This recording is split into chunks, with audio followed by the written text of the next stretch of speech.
The Better at Beach Volleyball podcast, where we talk about all ways to get better at beach volleyball. If you want to check out more or see more, you can go ahead to betteratbeach.com, where we have online courses, clinics, virtual coaching, camps, and of course, classes and private lessons. So today we are talking all about converting indoor setters, that's you, Brandon, Mm-hmm. to beach volleyball.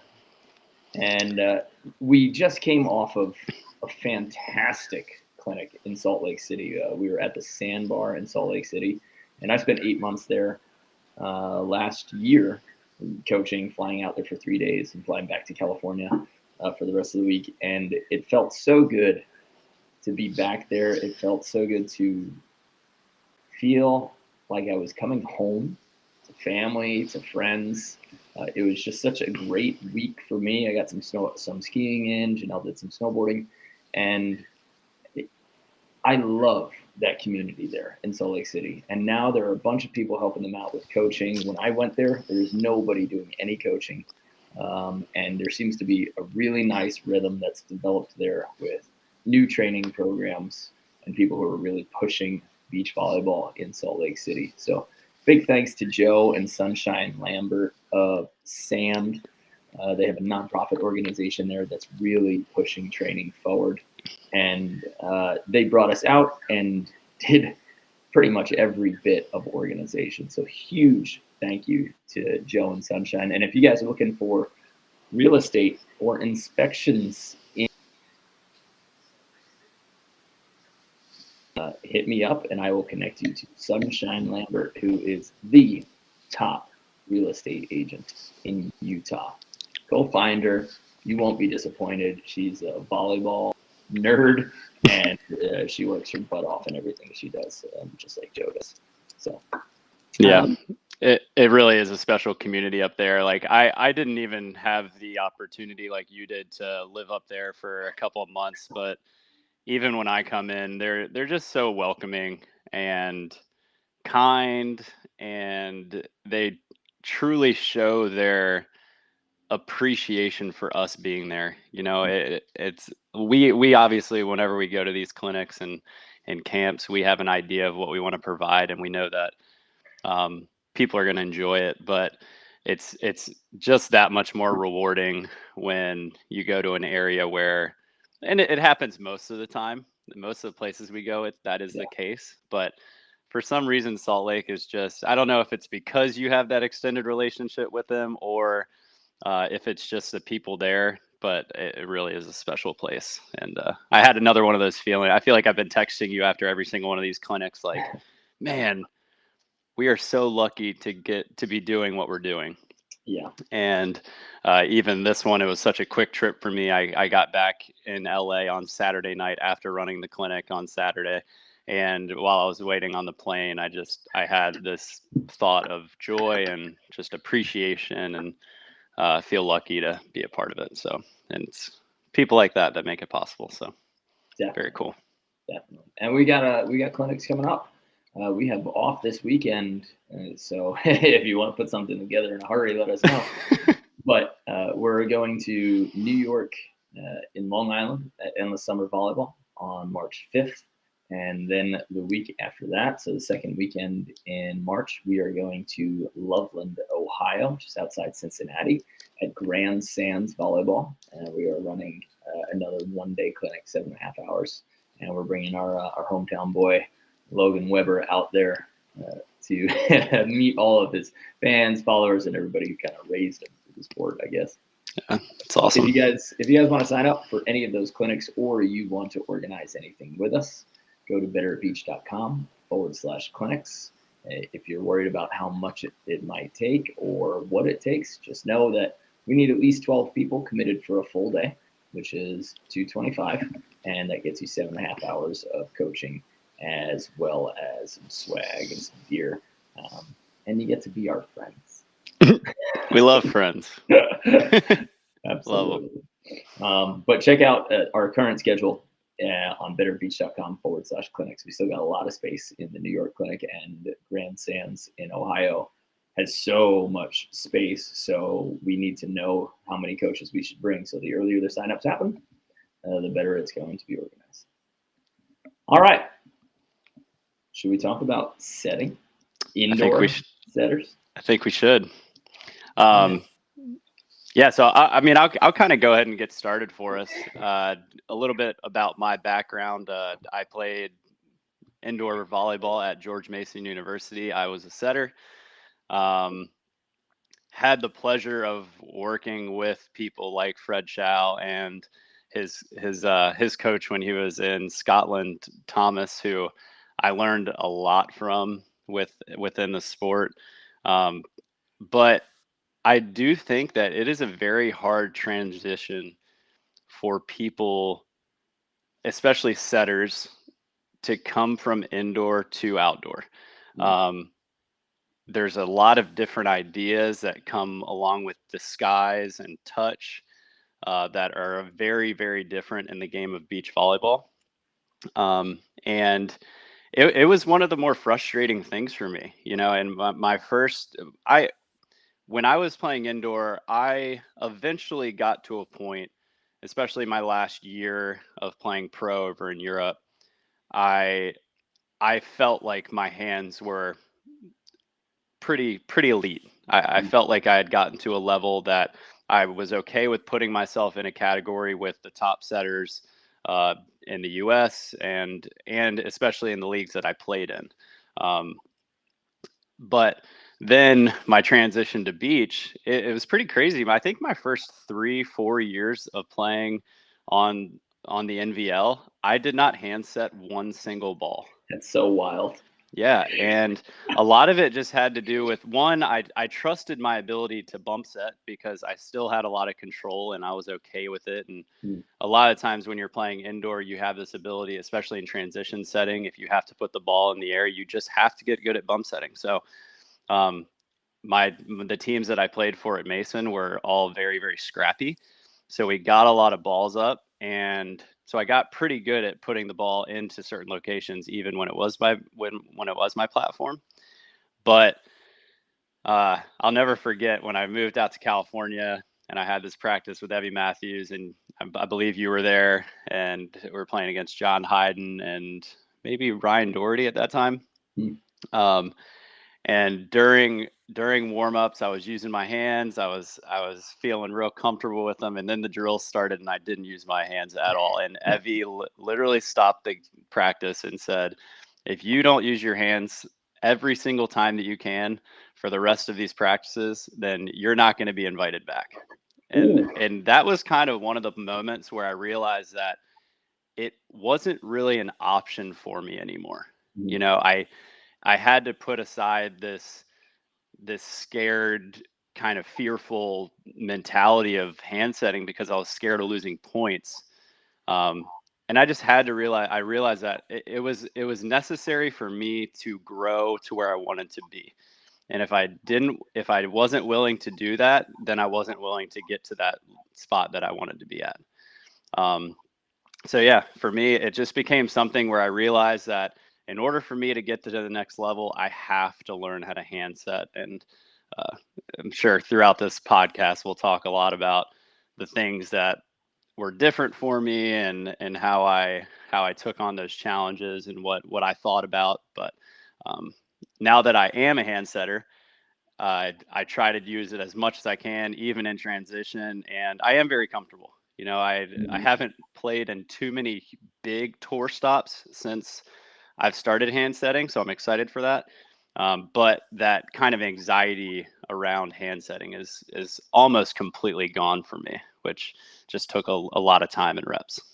Yeah, it's definitely nice when you get that confidence of, doesn't matter how high or how spinny this ball is, I'm just putting my hands around it. You know, That's such a nice feeling. And what's really fun is playing with an agile person who can set anything, anywhere. The ability to slow a ball down in your hands or to sink your knees, sink your hips, and wait for that contact. And that kind of simulates that slow down in your hands You control those little hundredths of seconds.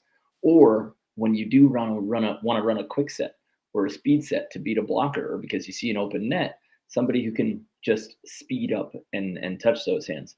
And those setters, being able to play with guys like that makes the game so much fun because it gives you so many opportunities to change the game, to change what you're doing, to run a different offense.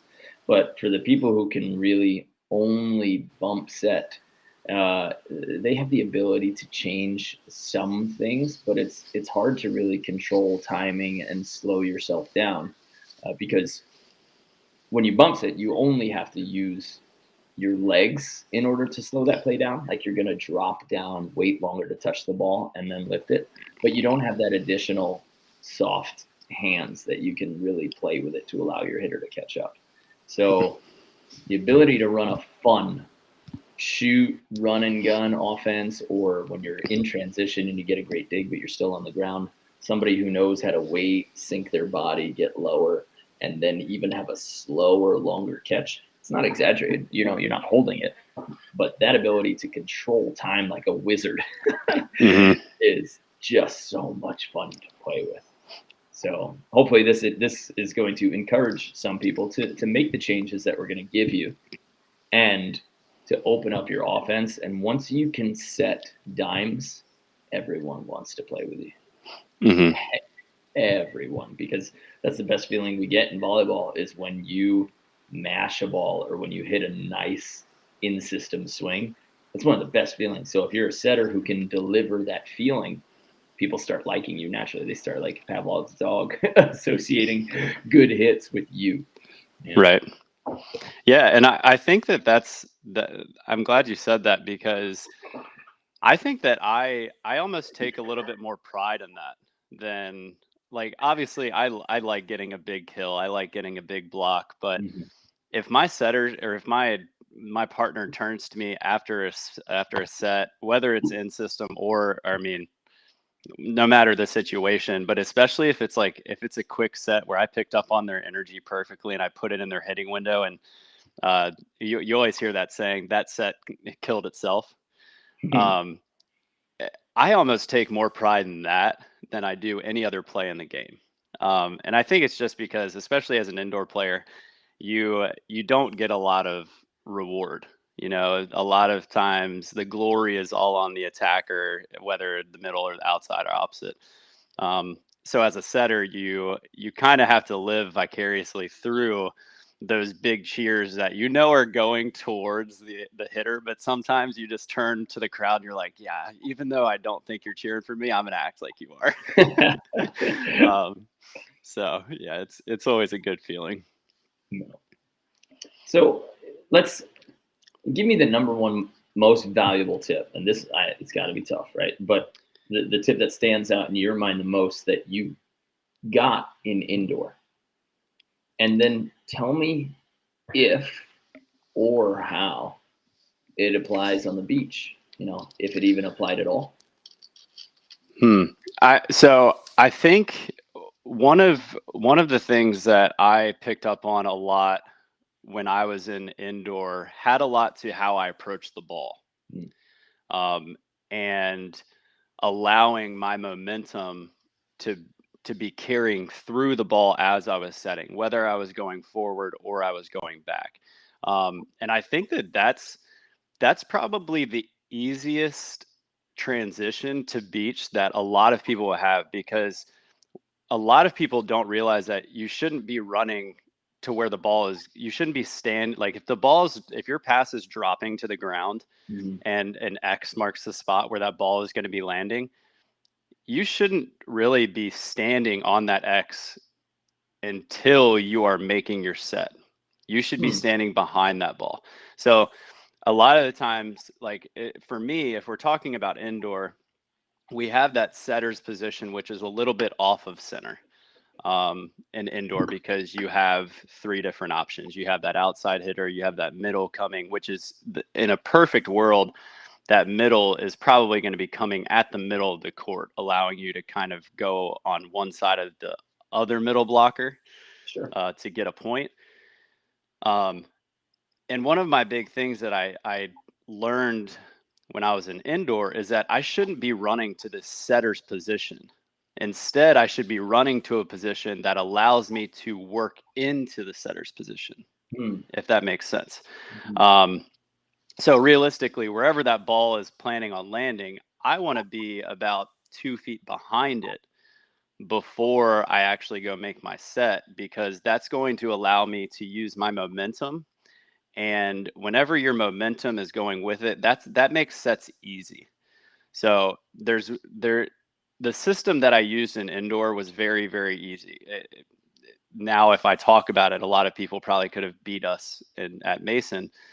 But if a left side player passed the ball, a lot of times I was going to continue the flow and go back. If the right side player passed the ball, a lot of times I was going to continue the ball forward, because I'm using the momentum of the ball to to make my set easier. Hmm.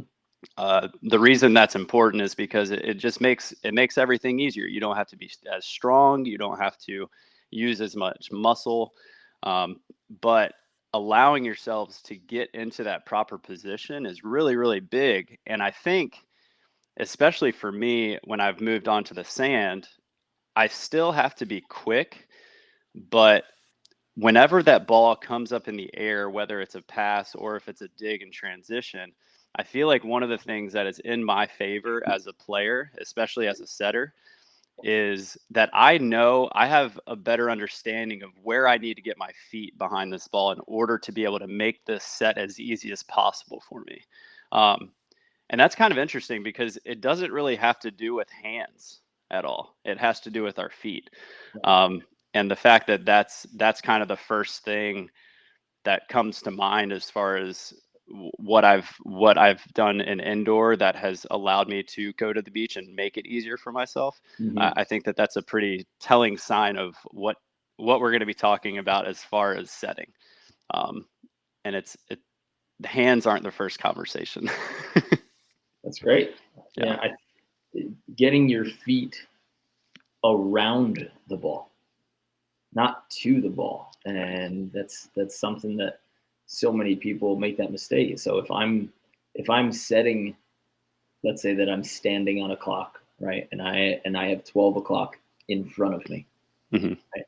If I want to set to 12 o'clock, that means that I have to get kind of to 6 o'clock and then move through the middle of that clock. Hmm. And 12 o'clock is usually probably you're outside or maybe just a little bit in front of you. But being able to be behind that ball so that you can approach it a little bit forward is a huge advantage. And most people don't realize how much of an advantage it is until they recognize how often they're backpedaling. And then they're so uncomfortable using their hands, and then they blame the passer for passing it too far behind them because they're uncomfortable setting. When if you leave space to move forward, your body, it's more able to move forward quickly with strength than it is to backpedal. We can all run faster forward than we can backpedal. So leaving that space in front of you allows you to make adjustments easier instead of having to backpedal and then push a ball in the opposite direction with your arms. So for those people who are weaker, don't have quite that nervous system pattern yet, the backpedal is going to put you in trouble. So what's going to make a weaker setter, somebody who can't push it as far, what's going to make them stronger? Just like you said, waiting behind the ball and coming through it. I think that's Hmm. massive. And Yes. we don't even see that. I know that we're probably going to talk a little bit about indoor, but if you're just a fan of indoor, you don't know how these people are approaching to the ball when they're comfortable. We see setters sprinting, jumping through the ball, running slide sets, but those are the off chance, plays. It's what am I going to try to do? What am I going to build my system around for the 8, 9, 10 out of 10 plays instead of the ones that I have to sprint for? And it's always getting into that spot where you approach just from behind the ball so that you can make those better adjustments, I think. Yeah, and every single time. I think that that's a lot of times people give up on that idea. I think most people realize that when their momentum is going through a set, the set is easier. And if you haven't felt that, really, really pay attention to it the next time that you're playing. Um, but we always see, especially people that do run to the ball, the common thing that you will feel is this quick little pushback away from the ball, Mm. whether it's with your, and a lot of times it's with your butt.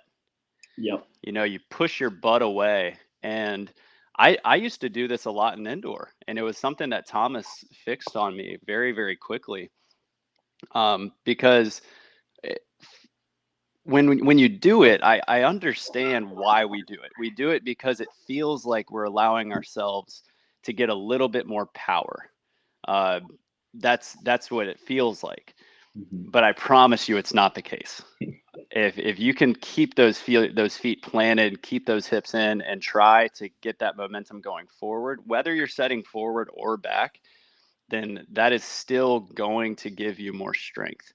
Yeah. So if you are wondering if you approach the ball in the correct way, after you set the ball, so we've talked about our proper setting techniques with beach volleyball, but when you go to set, you should be finishing with your net foot forward. And something that I try to concentrate, especially if I notice that my momentum is not in the right place, is after I make this set. So if I'm a left side player and I'm setting my right side, my Mhm. left foot would be forward because that would be my net foot. That's the ball. That's the foot that would be closest to the net. And after I make that set, I should be able to where my next step is my right foot, Mhm. just like I'm walking, you know? And I think a lot of times what we see is that people end up putting that left foot down and then they set, and then their first step is their left foot backwards to catch themselves again. And I think if you find yourself in that position, then momentum's an issue for you, or that approach position is you're not quite understanding what you should be doing and where you should be going to make that set. Mm. You know what I always am trying to figure out when we talk about that left foot forward and the right foot forward. Now, so there's reasons that we can give for having one foot forward. Like as an indoor setter, you try to open yourself up to the court so that your chest faces that way. As a beach setter, if you put the foot closest to the net more forward, your chest is slightly more open to where the ball's coming from. The idea that some people argue is that you're less likely to overset because of that kind of half little bit of rotation. But a couple of those have never made sense to me, even though every coach in the entire world says net foot forward. It'll prevent the ball from going over. I honestly don't really believe that. What I do believe is that having a consistent preset routine is going to lead to consistent results. So when you say, hey, we're going to leave that net foot forward because my chest is a little bit more open to my passer, and it's also going to put you in a rhythm that allows for consistency. That's what I believe. I really don't believe that it prevents you from uh, oversetting. I Mm. don't think that's the case, but we don't have any studies. We don't have a coach who took 1,000 athletes for 2 years and a different set of 1,000 athletes for 2 years, and he said these 1,000 athletes are going to put their back foot forward, and these ones are going to put their net foot forward, and we're going to see at the end of 2 years how many oversets we get. Mm-hmm. And no one's really willing to commit that time. So when they give that reason of not oversetting, I don't necessarily think it's true. I, to be honest, I don't really care. um, I think it mostly has to come down to balance and stability. You know, I think when you have that net foot forward, it's a very easy way for you to find a balance and to where when you're actually making your set, your lower body is strong. That's something I've been focusing on that a lot recently with passing and setting, and it's almost a dead giveaway every single time. If your lower body is not strong, whether you're passing or setting, then you're not going to get the result you wanted. Or if you're hand setting and your lower body is not strong, then that's where we start to see people dropping to their knees to find that stability. You know, like the Phil jump set. Yeah, that guy's doing so the weak. Mario Party super pound every single time he sets. And beautiful hands. Yeah. But like maybe an unpopular opinion for me is that I would challenge Phil to have better feet. Mm. I don't know. I think he can trust himself enough to get his hands on the ball and stay standing up so that he can actually cover something And rather we will than say that he dropping to his definitely knees. he did a lot less knee drops in the last 10 years of his career Right. than the first 10. I Yeah. mean, Yeah. first 10 it was like every single time just to make sure he's smooth. But it's funny because you see people do that a lot. And Mhm. I think the reason for it is because if you are not going to be able to have strong feet, that's the only way that you can find that stability again. Mhm. Because you don't have this wobbly base. You don't really have a base at all, but you're able to control it with your arms only. That talk about base, I think, is as soon as you said it, I was like, oh man, of course. Because if you're running towards the net, stopping yourself, like the final stop of momentum, if you use your back foot, you're going to be using your groin to Hmm. stop you instead of using your glutes and the outer part of your thighs where you like normally do agility stops. So Right. by encouraging people to use that leg as their last leg, you're encouraging them to have a stable, good braking system so that they can deliver that final set. And I think this conversation has led me to saying like, of course, that's why we would want to do it, to stop your momentum at the set. And you can imagine trying to break, on your inside leg and then just Hmm. like that. And Yeah. I as far as stability, being able to have, we talk about strong legs. You guys can be strong. If you're listening at home right now, you can be strong without being stable. And if you think that you're strong, but you don't have stability, if you add stability to your strength, it's a different world. It's a completely different world to be able to balance yourself, to root your hips and your knees and your ankles, and then to be able to hold that place where you're not wobbling, wiggling anymore. And that's why we do with the 60-day max vertical program that we have. That's why we do so many airplane rotations. That's why we do so much glute activation and balance drills. Because if you have strength without stability, eventually something's going to break, and you're just not maximizing what you could have.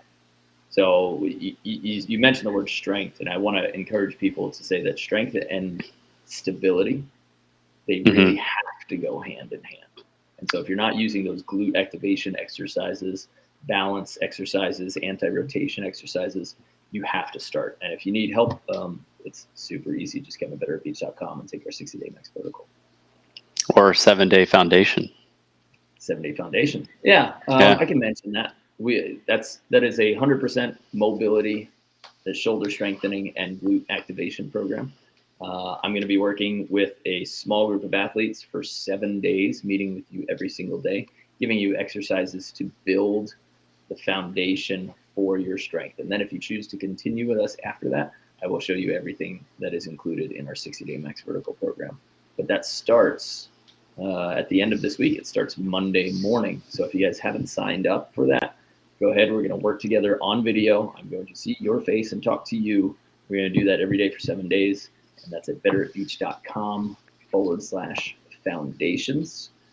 It's a great program, and it will set you up so that you can absolutely increase vertical, increase strength, increase stability. And the funny part is that after those 7 days, everybody reports to me that they've already increased their vertical and their broad jumps by 2 to 3 inches because they've finally just woken up their bodies and unlocked the things that were so locked because they aren't doing a proper mobility program. Yeah. So, side note, but it's a great program, had huge success, and we've already got the people who went into that in the beginning of January.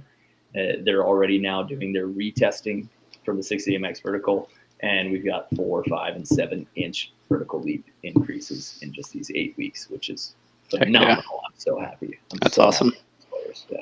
It's good. It's not a coincidence that the more you're in control of your body, the more you'll be in control of your game. That's just the easiest way to say it. Mm-hmm. Yeah. All right. So next one. We talked a lot about feet, so we might as well move up to the hands. Sure. One of the first things so whenever we're thinking about indoor players, and I think that this is one of the biggest reasons that there is a time of getting an adjustment period of going from indoor to sand, is that the touch point or touch contact height is usually a lot different for beach volleyball than indoor. And indoor, a lot of it is getting that ball at a really good height so that you're threatening the blockers on the other side of the net with that quick tempoed attack. If you're a very low setter in indoor, then blockers aren't really going to be threatened by those quick tempo attacks because it's going to take you so long to give them that ball. And since you're contacting that ball so high, indoor setting is a lot of wrist movement where it's just quick little pops. There's not a whole lot of elbow extension going on.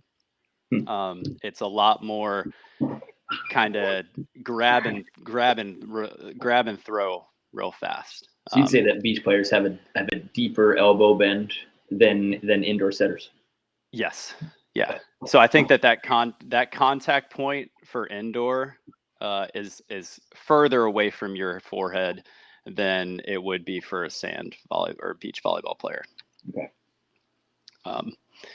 Yeah, and I think it just has to do with what you have to do in order to run a good offense in indoor, because the ball's moving so quick that you can kind of throw this ball around, and they're a little bit looser on calling doubles. Like a lot of it. Come on. Oh yeah.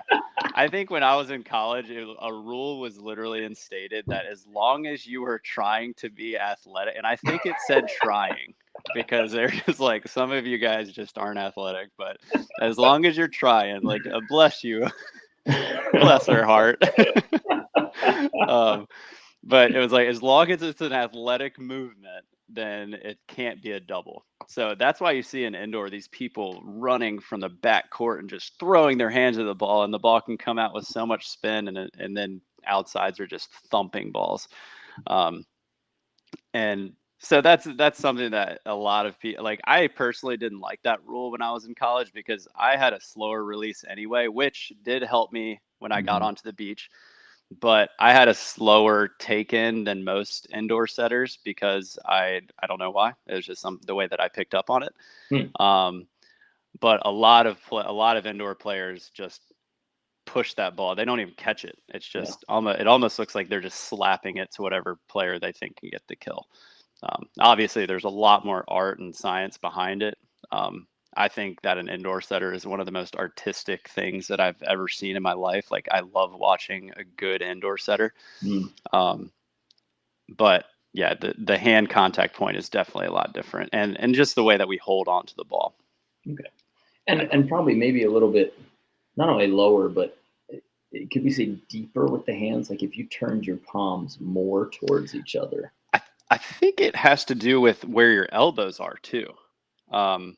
A lot of indoor players, I was never coached in California on how to set indoor, but one thing that I did pick up on when I was watching is that indoor setters tend to have their elbows a little bit quicker because it allows for this flick to happen a little bit more, and it's a little bit easier to disguise. I don't know if that's something that they teach. I would love to talk to somebody. Maybe I'll pick Riley McKibben's brain at one point. That'd be awesome. Let's get him on. He says he's got writer's block, so we'll just get him talking. We got to get him creative again. You know, they got some videos to push out. But with beach, I definitely see these elbows getting a lot wider apart, even for me. And I wasn't one of those setters that brought my elbows in. Yeah, and I think when I talk about like the depth of the hands and basically how far the ball goes below under your wrist crease, like if we bend it's tough because when you're new to setting, you think about your wrist folding forward and back, almost like you're slapping something. And sometimes that can happen indoor where you go over the top of your fingers to accelerate that ball. But really, for beach, it's this weird kind of diagonal where if you take your radius, you're almost bending your wrist back along your radius. So it's a little bit to the side and it's back, but it's not straight back. It's not straight to the side. It's this in between where you're almost following the web of your thumb. And if we go up really, really high and you straighten your elbows, you can't get your palms to face each other. But as you drop your elbows, your palms can face each other more. And so you can actually like hold and contact more of the ball. So I think that's where we see the hand depth change. And like you said, we don't have to hide anything in beach. We're not trying to make sure that we can get rid of the ball as quick as possible to beat a blocker. If you start from here, then by the time the ball leaves you, everybody's going to know the path. If you start down low and you set, people start seeing where the ball is going before you've even released it. It's almost like you're moving in slow motion. But if you keep it high and you stay quick, no one really knows where it's going. So that's why the indoor setter has to have that high quick release. And the beach player can slow the ball down, control it, take it lower, because it doesn't really matter where you're setting, unless we talk about like oversetting and using the set as an attack, which we'll start seeing more in the next few years. And there's definitely a wrong way and definitely a right way to do it. And I'll tell you that the wrong way is still having that slow, long contact. Yeah, and I think one of the big, so I just kind of want to keep melding this into talking about hands, and now I want to talk about the collection period. With indoor, we've already talked about the fact that it's a little bit slappy. You're not really going for that hold, but for indoor players who are going to the beach, one of the biggest things that I hear them say is, "Oh, it feels like I'm holding the ball," and you have to take that with a grain of salt, because of course it's going to feel like you're holding the ball, because you're so used to this rebound motion that you've been doing for the last maybe 12, 15 years of your life. If you 30. started playing when you were a little kid, because especially when you're a little kid, it's even more reboundy because you're not strong enough to actually grab the ball. But so when you get to the beach, I think having, like, if you're transitioning from an indoor player to a beach player, I think you should almost welcome that feeling, because more than likely it doesn't look nearly as bad as you think it does. So many times I challenge players to say, I want you to hold the ball for a second longer than you think you should. And a second is a long time, but people don't have the ability to do that. But if I say a second, it definitely makes them hold on to that ball for a second. And afterwards, the result is night and day. It's like, wow, that was very close to a really good controlled beach volleyball set. But they still have that thought of saying, oh, but it felt like I was holding on to it forever. It's like, yeah, of course it did, because it's something new that you're doing. It's going to feel foreign to you. So I think that and they're like, I'm not going to get called for a lift. When you're starting out, yeah, exactly. We'll bring you back to wherever you need to be. But if you're gonna get coached as an athlete, and there's an ask for a change, make a gigantic change in the direction that the coach is pointing you. And if he needs to pull you the other way, or she needs to pull you the other way, fine. But at least you listened. But if we have to say something, if a coach has to tell you something 4, 5, 6 times, you need to exaggerate to the point where you seem like you're being sarcastic. Like you seem like you're being like a jerk, like, oh, like this, I love that. But do that, and then we'll say, wow, finally you're able to make a change. Because if you're an athlete and you cannot change, shoot, if you're a human and you can't make changes quickly when you need to or when you're asked, you are going to fall behind very, very quick. coaches love somebody who can just make a quick change. And for a lot of coaches who are like doing tryouts, that's just a quick test. Mm-hmm. You know, I'm going to take a bunch of athletes and we're going to see the one who, when I say this, they can change that fast in one piece of instruction. Because then you have a versatile team, you have a versatile athlete who are going to make changes on the fly when they need to. But if somebody's so stuck in their ways, in their habits, in their techniques that they can't get out of it, I don't want you on my team. Mm-hmm. Because we'll never be able to adapt to new situations. Yeah, and a lot of times coaches don't have that long with you. When we're thinking about clubs, when you're growing up, or even if you're an adult, we see how sparing coaching is. When I used to coach my middle school team, I used to tell them I only had 9 weeks with them. Mm.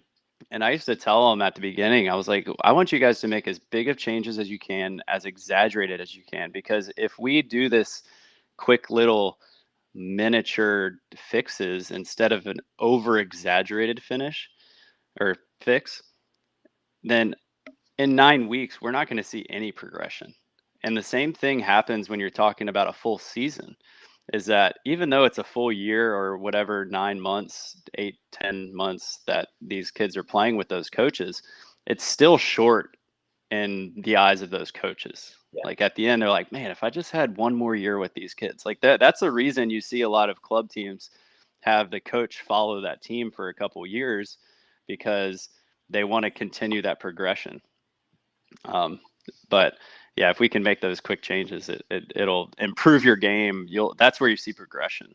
Yeah. So Can we talk about, I really want to dive into leg rhythm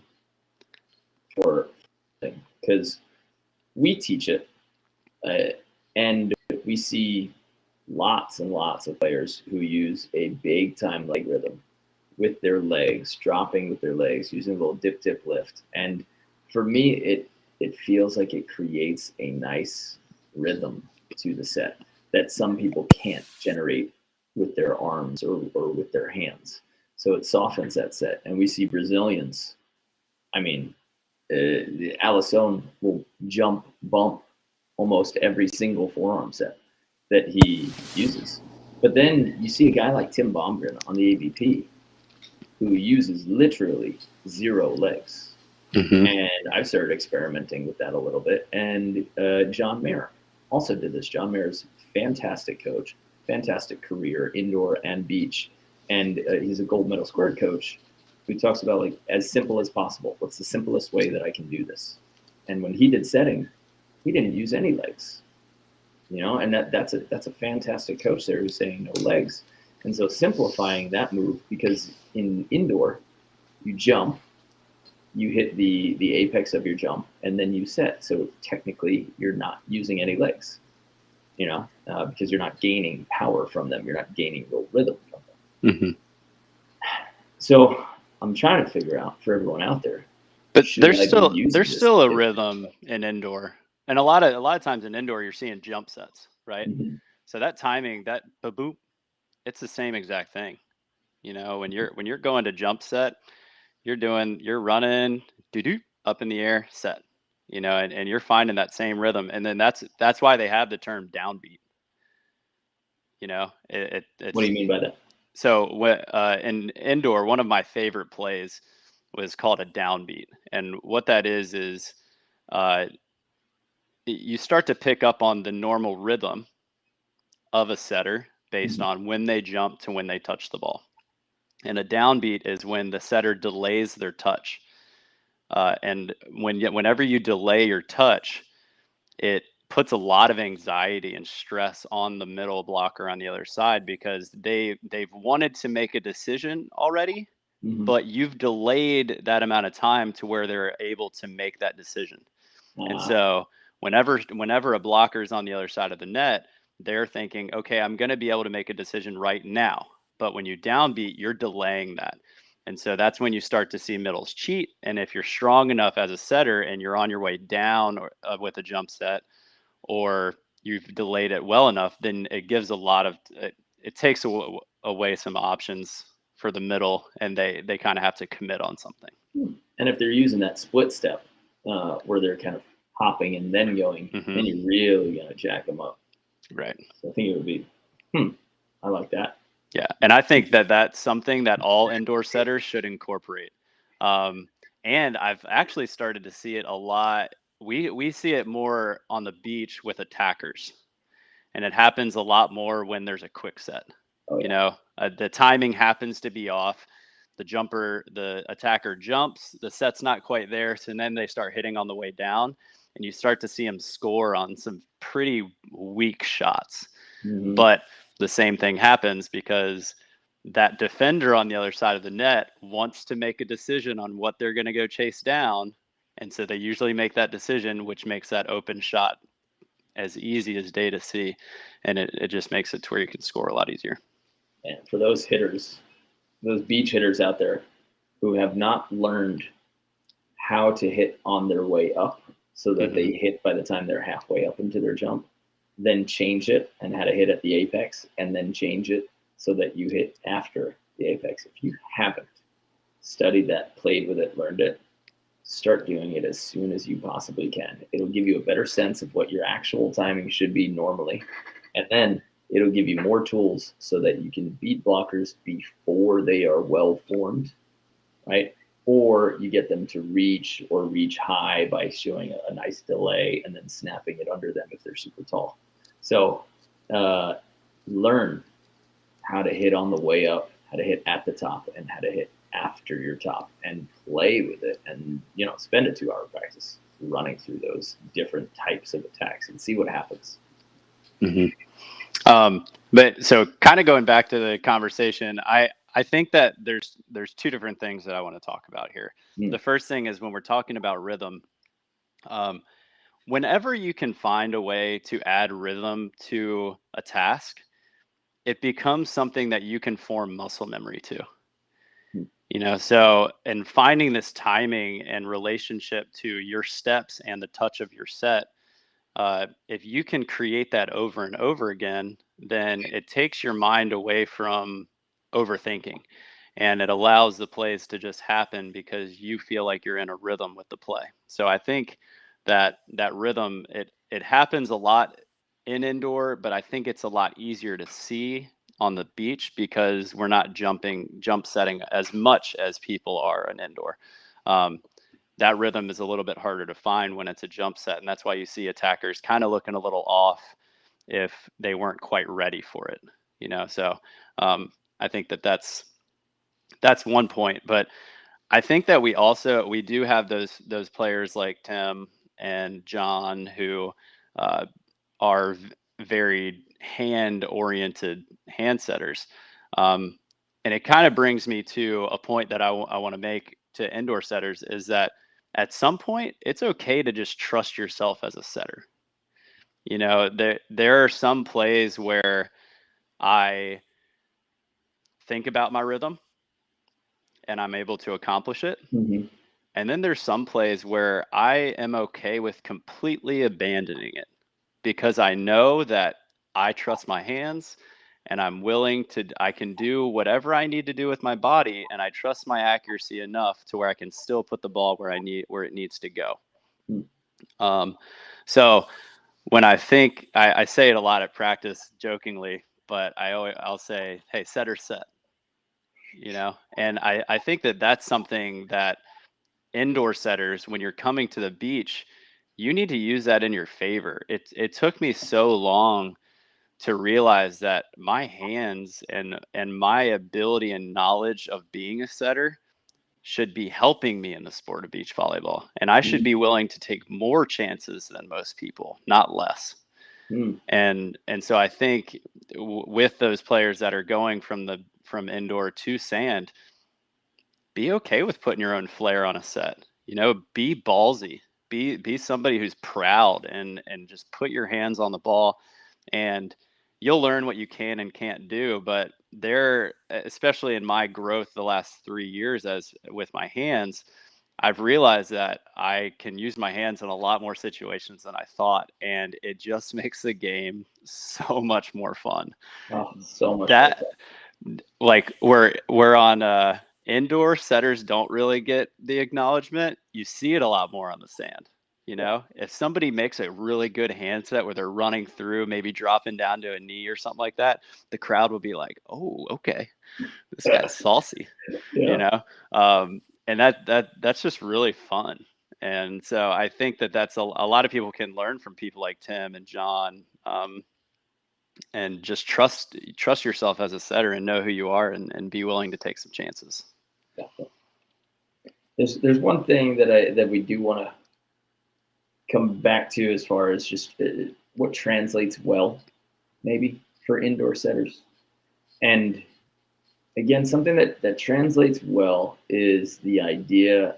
It comes a lot about what we were talking about in the beginning with approaching from behind the ball, but the idea of squaring up. So squaring up for an indoor setter normally means always facing the same direction. They're always facing their left side hitters, like antenna, attack zone, uh, where they want to set that ball, and then finding kind of off the shoulder or middle sets from there. It's not where you want to go. But in beach, it's slightly different. The concept of squaring up still stays, but in beach, more often we'd like to square up or face directly where we want to set instead of facing the same spot every time. So there's a little slight difference there that we like to coach. And the metaphor that I always use is if you look at a bunch of NBA players who are shooting, you don't see somebody at the 3 point line shooting a 3 pointer over their left shoulder or going for a foul shot and then like facing sideways and shooting. Any opportunity you have to square up, face the basket, and then release that shot, you're you're theoretically going to be more accurate.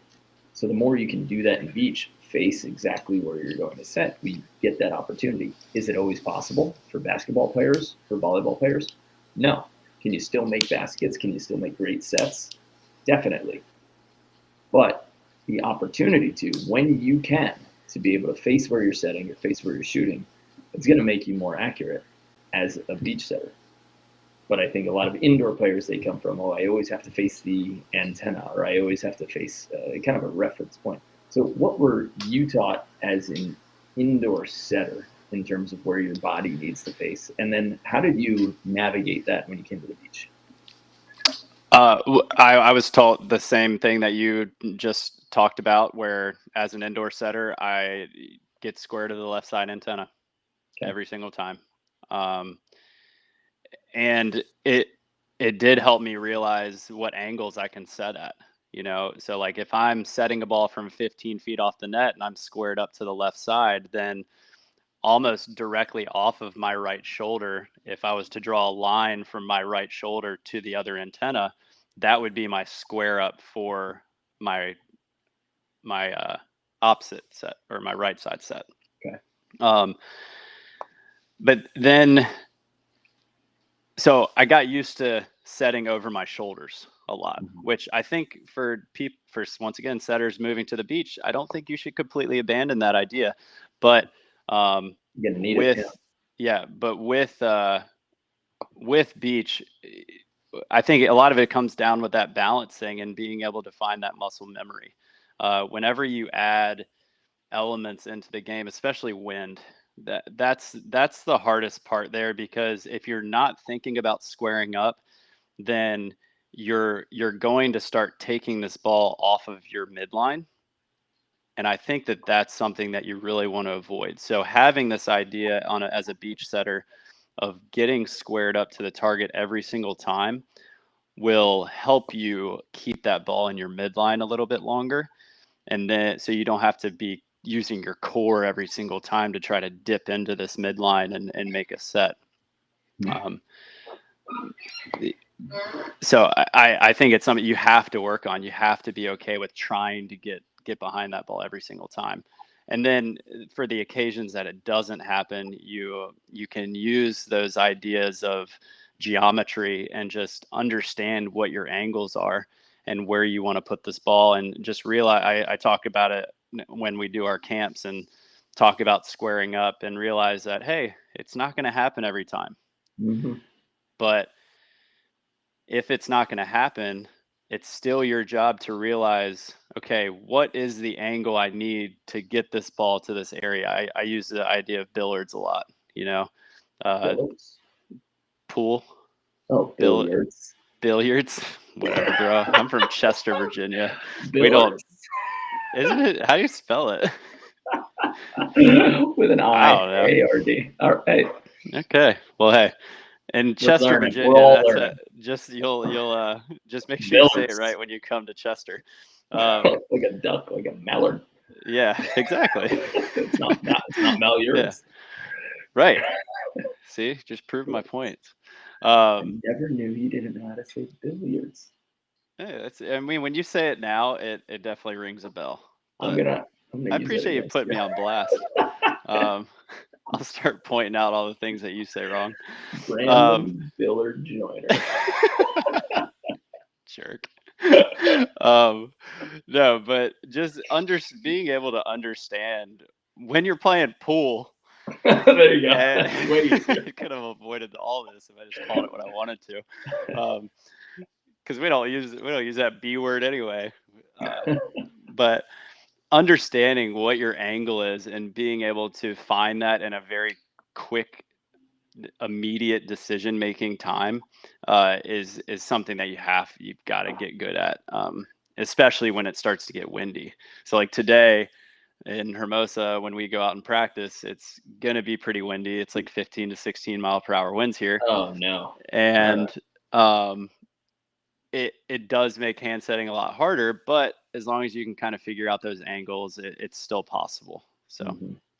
yeah. And in that wind, being able to, going back to the beginning, have strength and stability so that you can wait in a low position to touch the ball, because the pass is going to get lower. So in order to get there, you have to be able to run and then be stable in like a super crouch. And then you're going to have to let your setter catch up before you decide to catch the ball. We'd rather not set it high in the wind, let it go up and then come down, because that gives it more opportunity to move. So if you wait a little bit longer and you set a ball so that when it's sitting at its top, now your player can attack that instead of the up, then down, or at least, some way close to it. Then you're gonna have the opportunity to get some better hits. So that stability, being able to wait long in low positions with your legs and with your hands, delaying your touch, like you're talking about with the downbeat as well, knowing that it's not just always at the same rhythm. That's gonna help us today in the win. Mm-hmm. And I think we're kind of getting towards the end of this conversation a little bit, but one other thing that I think helped me a lot transitioning from indoor to beach that I still use, that I don't think a lot of even top level players have, is being able to use your vision, like your peripherals, to find your attackers. I don't think beach volleyball players think about that very much. I don't think they think about looking at their partners and taking their partner's rhythm and speed into account of making the set that is they're going to work for their partner. Yes. There's been a lot of times where you and I have been playing where you'll say something along the lines of like, "Oh, that was a great set," and I didn't even call quick. Mhm. And it's something that my eyes have been trained to do from when I played indoors, be able to pick up my attacker's rhythm and speed coming in and my ability to match that speed. So I think that that's something that if you're a beach player, start to think about that, start to look at your attacker coming in and try to match their rhythm, not just listen to what call they say and jack this ball up as high as you can. Um, there is still a window that you are supposed to hit as a setter, and for me, I take that personally every single time I step onto the court. I know that I can help my attacker score more points. So I think that's something worth bringing up as well. Definitely. Either waiting longer or going and getting it faster, a little bit higher, so that you know that they're going to be early, or you see that they want that quick set, and so you rush and go get it. See if you can get an open net. See if you can set this person before the blocker gets there. This is one of those things that everybody who's learning how to attack on two and how to run a speed offense right now, they're passing a little bit lower. The hitter is running either outside or straight at the setter so that they're trying to beat the blocker to their position. And then the setter who is trying to run a quote unquote speed offense has this long, slow touch in their hands that lets the blocker catch up. Mm-hmm. And all the speed and energy that you've generated here as a player, as a hitter, your setters ruined it because they allowed the blocker to catch up by having those deep hands and waiting for the ball instead of learning how to go and attack it and find that rhythm of the hitter. Mm-hmm. I mean, we can talk about the other side of it too. When somebody digs and they're on the ground, and then you set it the same rhythm that you always do. You don't let them get up. You don't wait to touch the ball. You don't slow down your hands and then sit a little bit higher on the back end of your set so that your player can catch up.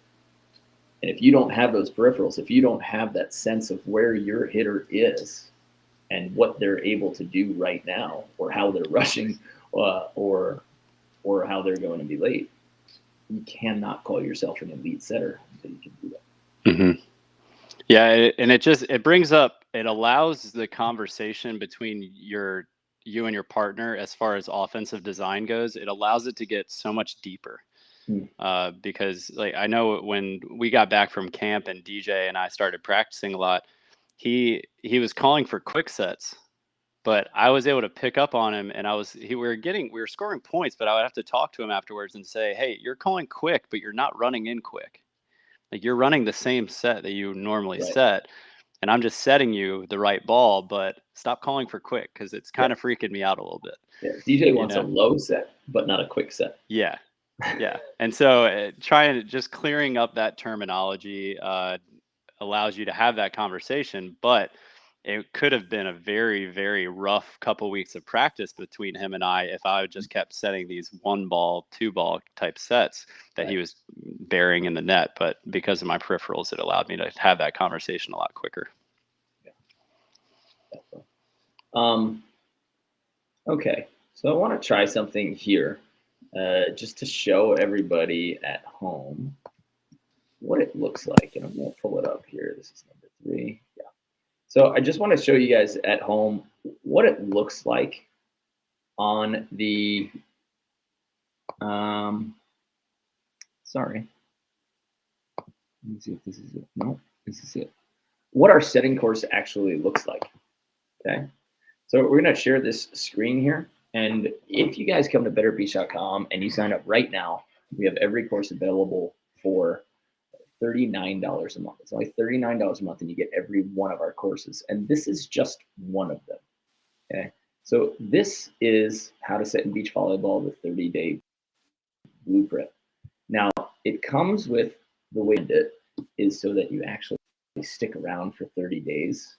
All of these lessons, can you get through them faster? Yes, but we try to do real coaching where we actually show you, hey, you need to spend some time on this and you need to learn how to do it. So every kind of concept that we give you, every drill that we give you, you actually have to go through it and do it. Don't just breeze through, watch the videos and think you've got it down pat.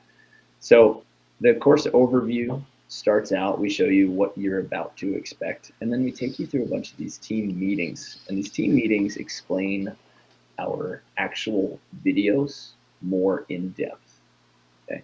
And if you're looking down here and you're looking at my screen, if you guys are listening on your podcast and you need to come to the YouTube channel in order to see this, you can always search us down on the YouTube channel.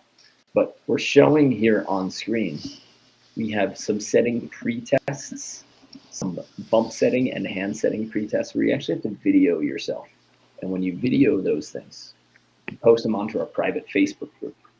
When you post them onto our private Facebook group, our team of coaches has the opportunity to actually help you fix your setting, to see things that you can't see, to help you when you're doing it wrong or just to help you doing it better. And then we take you through a couple of drills that you need to do for the first time. As we go through all of these, you can see how many videos are back here, and they are sequential so that you learn how to have the right feet, so that you learn how to have the right touch. And then we give you all of the lessons you need to know along the way. Okay. Now, all in all combined, because of all of the team meetings and because of all of the drills and videos, right, this is going to take about 10 meetings. right? And if you think about one meeting every 3 days, it should be something like 30 days. But all the videos and all the tests and all the at-home drills that we give you, you can use them to become a great setter from home. And we give you, in these meetings, we give you the opportunity to see pro matches and Olympic matches and World Tour matches to see how the top level players are all using their setting techniques, their rhythms to find better points, to find better attacks, to get their wins. So if you're looking on the screen, you're seeing that I'm scrolling through all of the team meetings. And when you go into any of the team meetings, I'll show you here, like just as if we were resuming the course. Okay? It takes you through these videos and it takes you step by step. And there's a little progress tracker so that you know how far you have gone in the course and how far you need to go. Each meeting comes with a video or a drill assignment.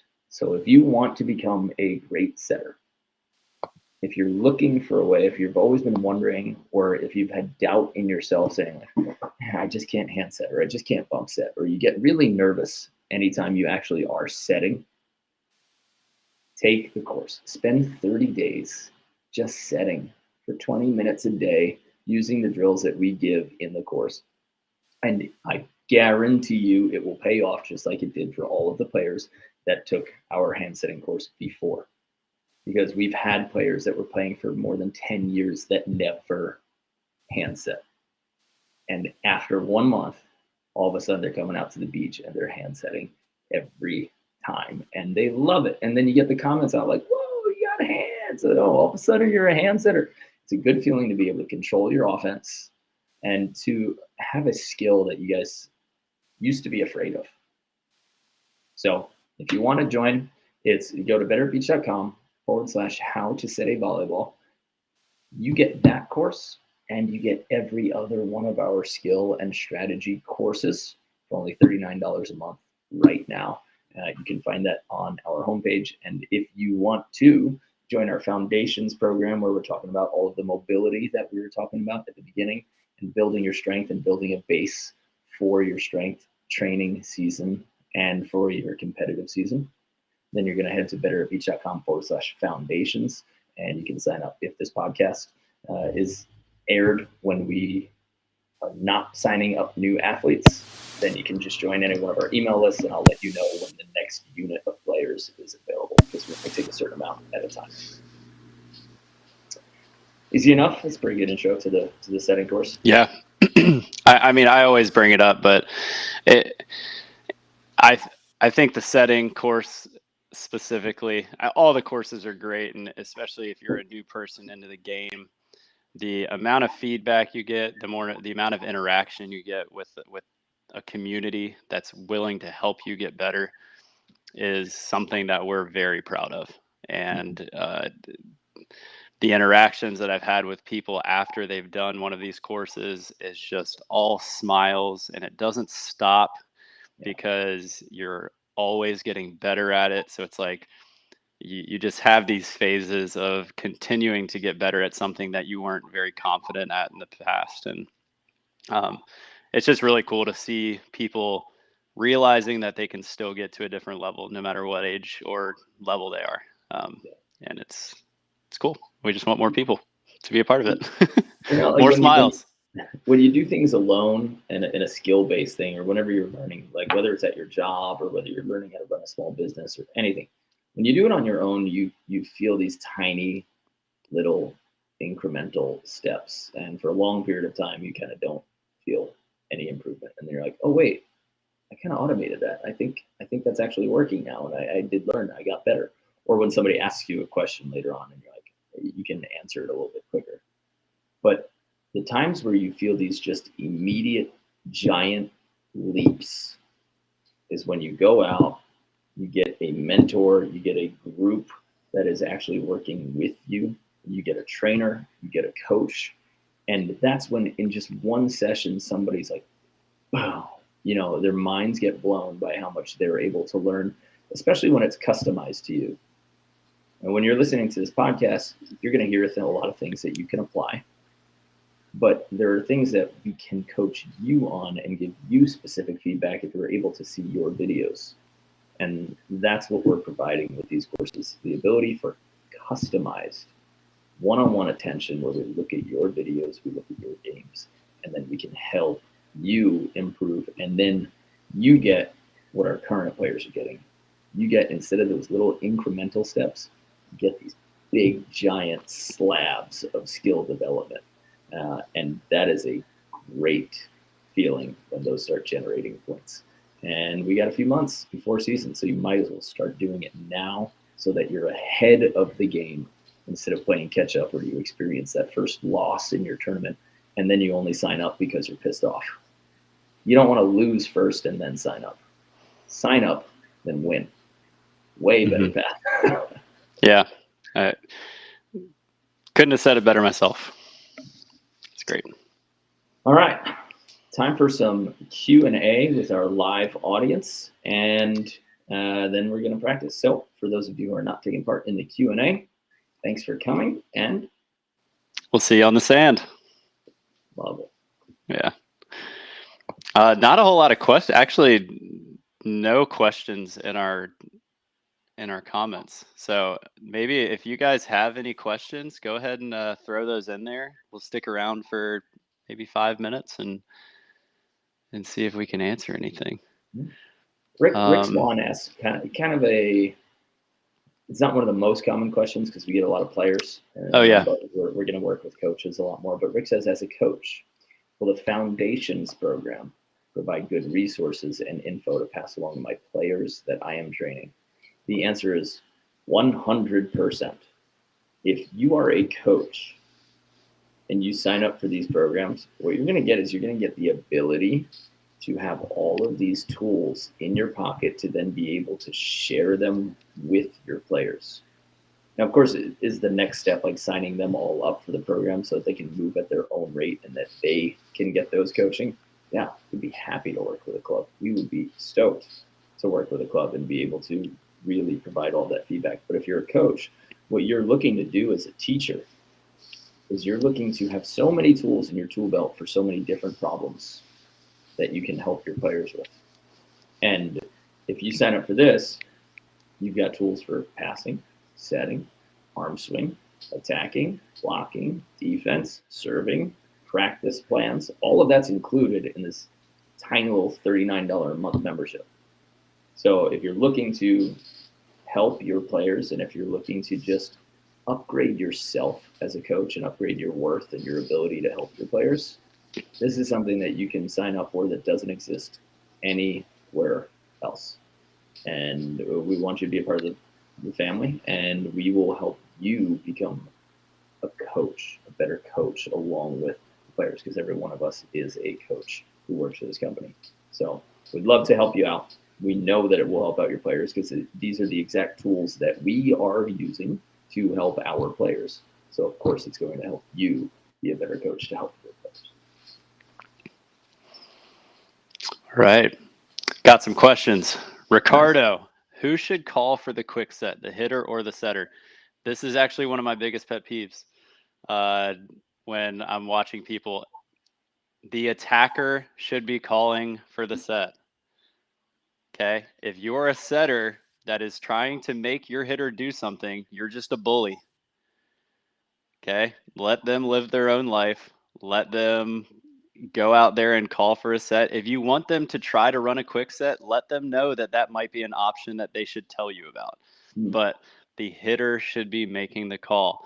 It is too, especially when you're telling somebody to run a quick set, the timing steps are so different for an attacker that if an attacker is not ready for that, then they are never going to catch up to that ball. So the hitter has to be the one to make the call. Do not be that setter. Don't do it. Or when especially if I'm coaching you. When the dig is like right on top of the setter and the setter goes behind.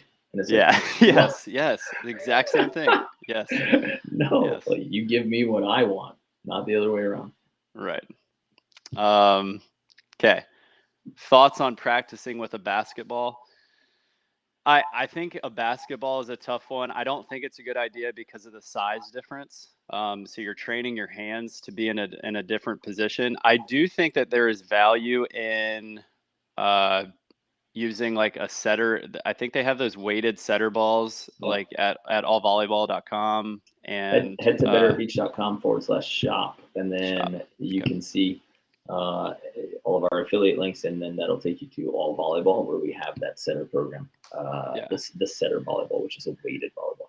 And I think that ball's good for you to, like, I know there are a couple times where I've gone to practices where a coach has brought that ball out and made us use it at practice, and it wasn't too bad. I would be cautious about the strength of the people you're working with. So if you're working with little kids, you probably don't want it to feel, you don't want to use it in a game like atmosphere at all. Never. It may be in like a push against a wall type activity, like a workout kind of thing, you could get away with. But if you're an adult and you're very strong, I'm also okay with. There was a drill I did in college. It wasn't a drill; it was just a workout. But where I would lay down on the floor, someone would be standing above me, drop a medicine ball of some sort onto my chest, and I had to catch it and then throw it back. I think that that's a really good activity if you're looking for a weighted exercise to help increase your strength of setting, because I think being strong definitely makes you a better setter. Yeah, and just be very careful with that lying down, dropping a medicine ball on somebody exercise. Yes. We've had more than 2 incidents in a Yes, in we have. a 22-year lifting career using exercises like that. Yeah. Yeah. Can't give people more brain cells. Elon can. Yeah. Right. Yeah. Soon enough. Okay. So Tips on setting over on 2 from over on Francis. 2. Guys, if you're gonna set over on 2, it should be high and quick. Remember that, like, the depth set, when we're talking about taking that ball in, turning your hands, you want this release to be quick. That's how you attack on 2. And the longer it sits in your hands with that slow kind of soft touch, the more that person is going to pick up on what you're intending on doing. Remember that if you set over on 2 intentionally, your body has to be square, which means your chest and your shoulders need to be facing where you set, or directly backwards over your shoulders and head. You can't set off to the side. If you set over the net, we've gone over this before, but I'll say it again. If you set over the net accidentally, so you're intending on setting your partner, then play goes on. That is not illegal. But if you're intentionally setting over the net, your chest needs to be facing where you are setting or directly backwards. And my recommendation is, when you do it fast, high, and quick. And just don't do it blindly. If you see that a spot's open and you know that a blocker is not in your way, is not in the path of the ball, or their hands are down and they're waiting and they're also looking at the hitter instead of looking at you, then yeah, you can experiment with this. You can throw that thing over. I like it. V-ball, love the name. This is a great question that is in complete relation to this conversation that we did not touch on at all. So I'm sorry that we didn't touch on it, but I'm an indoor player transitioning to the beach. In beach, is it preferred to set towards the middle or outside/pin? This is a big conversation to have, and we definitely should have talked about it within our section. For indoor players, you're setting this ball to the pin, right? You want that attacker to be contacting this ball as close to that antenna as possible. For beach volleyball, it is different. It is more about just allowing the set to land on your attacker's hitting shoulder. So for most of us, if we're a left side hitter, most of the time we are a right-handed player. And so if you're going to error, you should err on that attacker's hitting shoulder, not their left shoulder, meaning that you pushed it too far outside. Right. This is one of the biggest errors that we see in I would say beginner, intermediate level players is that they think that an attacker is a left side or a right side, and they try to set the ball all the way to that side of the court for that attacker to hit. Uh, I think if you just think about setting your attackers hitting shoulder more often and missing in that position, that'll set you up for success. And when we talk about, because probably the follow-up question that I see with that is, should I run my offense out of the middle? Should I run it out of the outside? That comes with where your hitter wants to hit. And the large majority of hitters, they don't know where they want to hit, and they don't design their own offense. It's the equivalent of a bunch of little kids going out and playing football and just running scramble routes. Everybody just runs around, and eventually a quarterback tries to find somebody that's open.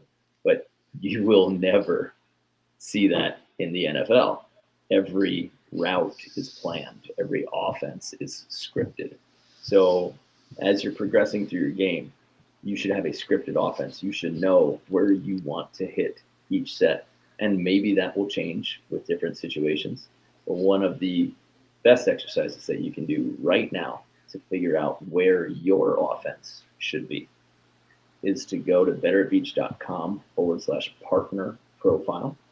This is a free assessment where it leads you through a series of questions so that you can start developing your offensive strategy and articulating your strengths and your weaknesses so that you know, based on what you do well, where you should run your offense from. So go to betteratbeach.com/partner profile. Again, it is a free questionnaire. You get the answers to all the results, and it will help guide you to knowing where your offense should be. Holla. I think that's all. That's all, folks. A bunch of cool tools, man. We get a bunch of cool tools. We do. I can't wait. We spent 3 years build them all. 7 years, mofo. Well, all the online stuff, courses and such.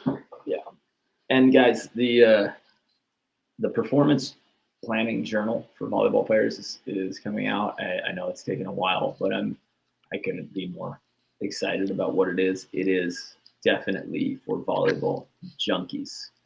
If you're just a light touch user, if you play volleyball a little bit, it might not be for you, and that's totally fine. But if you're looking at somebody who's seriously competing, somebody who plays tournaments on a regular basis, and somebody who wants to get better and also wants to know what they should eat, when they should eat, and how they should lift and work out and design their practices, the volleyball performance journal is coming, and I'm super excited about it. And I know I've been teasing it for a while, but there's a lot of stuff we're working on, and this is one of the ones that is going to be good for scouting, for stat keeping, for tracking your workouts, for eating correctly, and for understanding yourself as a player and a person. So I'm excited for when that comes out. I can't wait to share it with you guys. All right. Ready to run to practice? Yeah, man. I'm not going to complain at all today about the wind. That's my goal. Oh, I'm going to spin set everybody. Yeah. After all this hand setting talk, it's all just going to be bumps. I'm not going to touch my hands once. Yeah, we got white caps and everything. Nice. All right. Well, I'll see you on the sand. See you on the sand. All right. Bye, everybody. See you guys. Appreciate y'all.